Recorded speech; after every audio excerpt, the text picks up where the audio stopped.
Sebelum menonton atau menyimak cerita ini, jangan lupa subscribe agar tidak ketinggalan cerita-cerita menarik lainnya. Semoga admin dan yang menonton mendapatkan rezeki yang banyak tak terhingga. Namaku Rama, usia 19 tahun. Aku tinggal di Sukabumi, tepatnya di daerah Cikole. Sehari-hari aku bekerja sebagai tukang semir sepatu di dekat stasiun Sukabumi. Duduk bersila di bawah pohon rindang sambil menunggu sepatu yang kotor untuk kusulap jadi mengilap. Penghasilanku tak seberapa, tapi cukup buat makan dan bantu ibu di rumah kontrakan kecil kami. Hari itu sekitar pukul 10 pagi, suasana kota lumayan ramai. Banyak turis datang karena sedang musim liburan. Di tengah keramaian, itulah aku melihat sosok perempuan asing berdiri agak bingung di pinggir trotoar. Wajahnya khas Arab, kulit putih kuning langsat, memakai gamis elegan dan kacamata hitam besar. Tapi sepatu high heels-nya terlihat kusam dan berdebu. Ia celingukan lalu berjalan mendekat ke arahku. "Excuse me, you can clean shoes?" Katanya pelan dengan logat Arab Inggris. Aku angguk cepat. "Yes, semir, please." Ia duduk di kursi kecil plastik yang biasa kugunakan untuk pelanggan. Aku langsung membuka peralatan, menyikat, mengoles krim semir, lalu menggosok pelan-pelan. Sambil bekerja, aku tak bisa menghindari mata dari menatap wajahnya yang cantik dan tenang. Usianya mungkin sekitar 40-an, tapi masih terlihat anggun dan terawat. "Apa nama kamu?" Tanyanya tiba-tiba dengan bahasa Indonesia yang terbata-bata. "Rama, Bu, saya Rama," jawabku gugup. "Ah, Rama, nama saya Aisyah, saya dari Arab Saudi." Lalu ia tersenyum. Senyum itu membuat dadaku berdebar. Selesai aku semir, ia menyerahkan uang 100.000 rupiah. Padahal tarifku hanya 10.000 rupiah. Aku menolak, tapi ia bilang, "Untuk kamu, karena kerja kamu bagus." Malamnya aku tidak bisa tidur. Wajah Aisyah terus terbayang. Mungkinkah dia tertarik padaku? Ah, mana mungkin. Aku hanya tukang semir sepatu. Tapi entah kenapa hari-hari berikutnya ia datang lagi setiap hari. Kadang minta semir, kadang hanya duduk dan ngobrol. Katanya ia sudah bercerai. Ia datang ke Indonesia untuk healing. Hidup di Arab terlalu penuh tekanan, katanya. Saya ingin menikmati hidup. Dan aku tanpa sadar mulai menunggu-nunggu kehadirannya setiap pagi. Sampai suatu hari ia menawariku untuk jalan-jalan ke sebuah villa kecil di Cisaat. Katanya hanya ingin mengobrol dan menikmati udara segar. Aku ragu, tapi ia meyakinkan dengan lembut. "Percaya sama saya, Rama." Dan hari itulah segalanya berubah. Saat kami tiba di villa, suasana menjadi berbeda. Hening, damai, dan penuh ketegangan yang belum pernah aku rasakan sebelumnya. Villa itu tidak terlalu besar, namun terlihat mewah dan sangat bersih. Lokasinya agak masuk ke dalam, tersembunyi di balik pepohonan pinus. Begitu kami masuk, Aisyah melepas kerudungnya, memperlihatkan rambut coklatnya yang tergerai rapi. Aku tertegun. Ini pertama kalinya aku melihat wanita Arab seperti itu di depanku, dan bukan di layar televisi atau media sosial. "Duduk, Rama," katanya lembut sambil menuangkan 2 gelas jus jeruk. Aku duduk di sofa merasa kikuk, jantungku berdegup kencang. Aku anak tukang semir, 19 tahun, masih polos dan belum pernah dekat dengan wanita seperti ini. Sedangkan Aisyah, wanita matang, cantik, dan penuh pesona. Kami mulai mengobrol, awalnya tentang kehidupannya di Arab, bagaimana ia dulu menikah muda dan harus melayani suami yang kasar. Ia bercerita sambil sesekali menatap mataku dengan tatapan sendu. "Saya sudah lama tidak merasa nyaman, tapi dengan kamu saya merasa aman, Rama." Aku hanya tersenyum kaku, tak tahu harus berkata apa. Tapi suasana mulai berubah saat ia duduk lebih dekat, sangat dekat. Aromanya harum, semacam parfum mahal yang menenangkan. "Kamu masih sendiri?" Tanyanya perlahan. Aku angguk. "Belum pernah pacaran, Bu." Ia tertawa pelan. Panggil saya Aisyah saja. Jangan Bu, saya belum setua itu. Jeda sunyi, hanya suara angin menembus kaca jendela villa. Tiba-tiba ia menyentuh tanganku. Lembut, hangat. Aku membeku. Kamu tahu, Rama, usia bukan penghalang. Yang penting, rasa. Aku menatap matanya dalam, dan tiba-tiba tanpa aku sadari, wajahnya semakin dekat. Dan saat itu juga bibirnya menyentuh bibirku. Sekejap semuanya menjadi kabur. Aku tak tahu harus melawan atau mengikuti. Tapi tubuhku menuruti naluri. Aku membalas pelukannya, membiarkan diriku tenggelam dalam pelukan seorang wanita yang seharusnya jauh dari duniaku. Hari itu, sesuatu yang besar terjadi. Hal yang tak pernah aku bayangkan dalam hidupku sebagai tukang semir sepatu. Keesokan paginya, aku terbangun dengan selimut menutupi tubuhku. Aisyah duduk di dekat jendela, menatap pepohonan sambil menyeduh teh. Kamu laki-laki yang lembut dan tulus, Rama, katanya tanpa menoleh. Dan mungkin kamu tidak tahu, kamu sudah mengubah hidup saya. Aku hanya terdiam, masih belum sepenuhnya sadar apa yang sudah terjadi malam tadi. Tapi, satu hal pasti, hidupku tidak akan pernah sama lagi.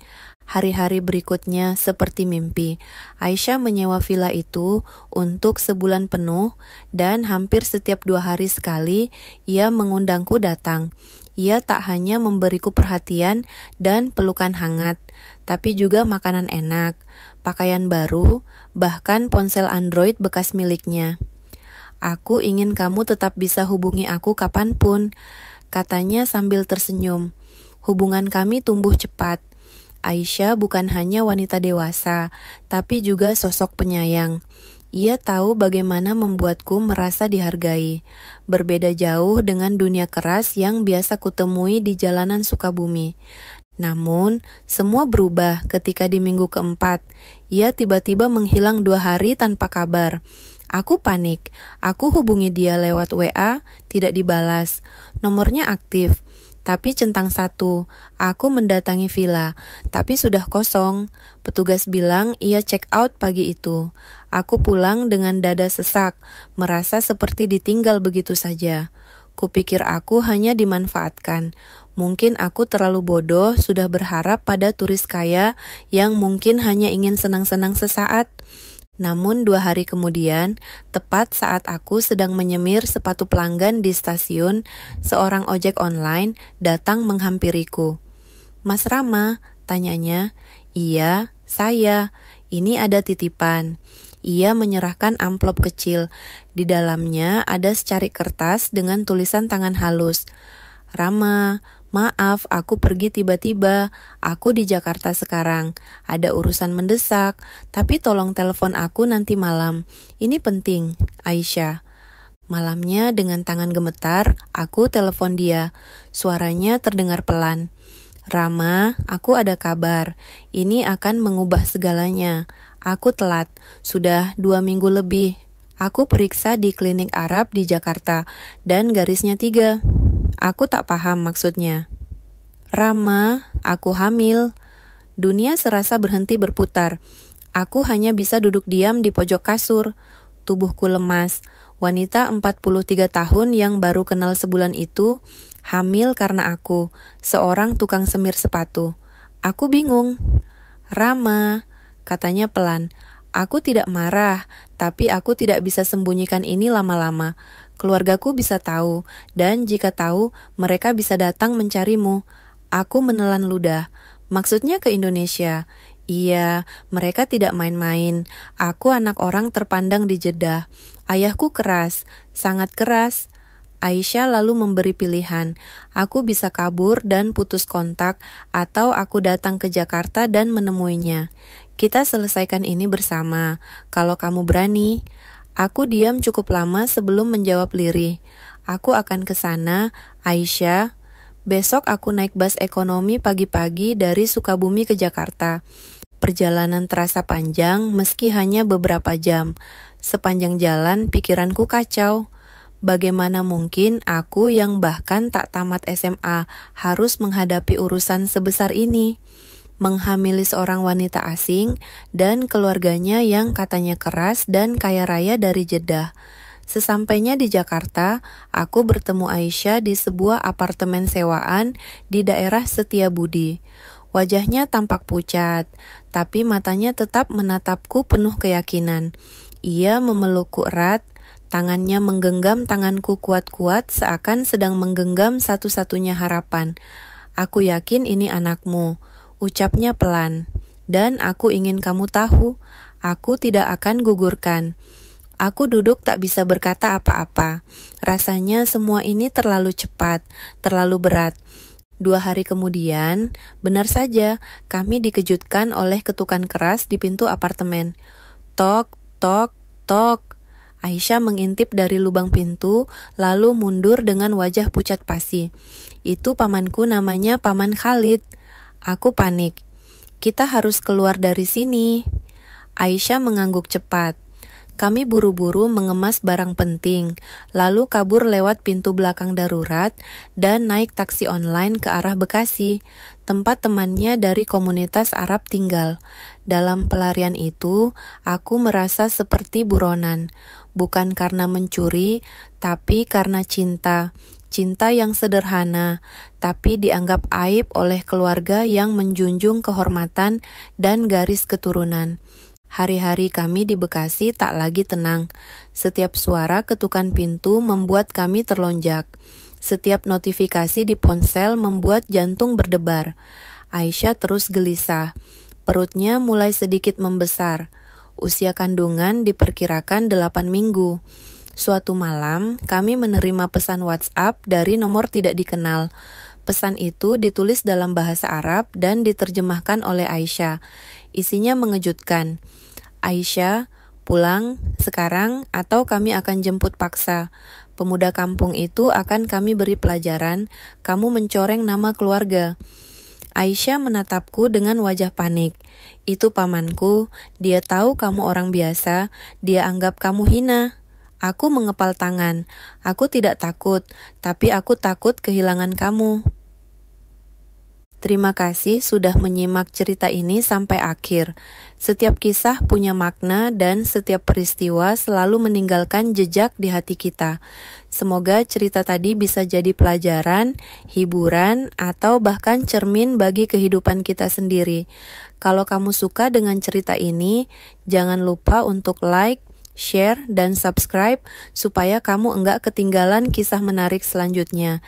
Tinggalkan komentarmu di bawah.